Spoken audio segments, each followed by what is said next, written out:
Hello, Mingming. Wow, galing-galing mama yan.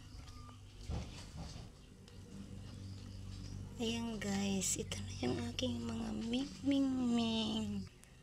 Kumbaga, nasa 10 hours pa lang guys. Hindi pa siya 1 day. Ito na sila. 4 little kitten. Yan. Kahapon lang sila ipinanganak guys. Ang bilis. Yan. Alam nyo ba kung paano natin malalaman kung alin yung panganay at bunso? Kumbaga ayon sa pagkakasunod-sunod. Noong una hindi ko rin alam guys kung alin yung una, pangalawa, pangatlo, pangapat. Ngayon alam ko na. Okay. Ayan, nagulo ko sila. Sorry naman.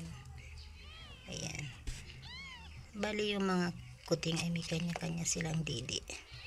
Ayan, alam nila yung kung alin yung kanila.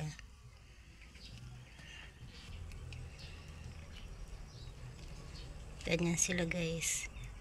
Kumbaga, kung alin yung unang ipinanganak guys, siya yung mas malayo sa dibdib ng ina. Kaya ang bunso dito, ibig sabihin yung pinakamalapit sa ina. Ayan, tingnan natin. Ayan. Ito yung pinakamalapit sa ulo ng ina o sa dibdib. Ibig sabihin siya yung bunso.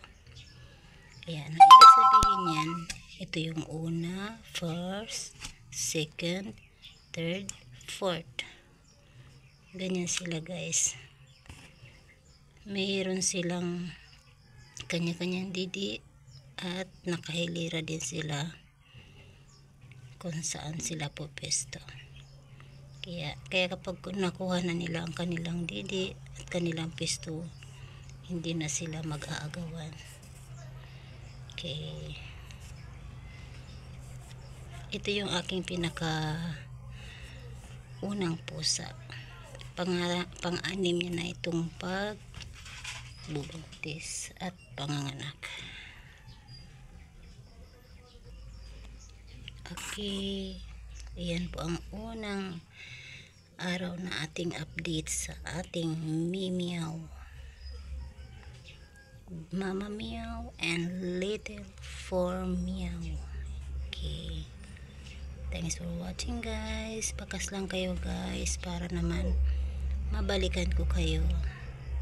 Yan, para masuportahan ko din kayo guys. Thank you and God bless you all.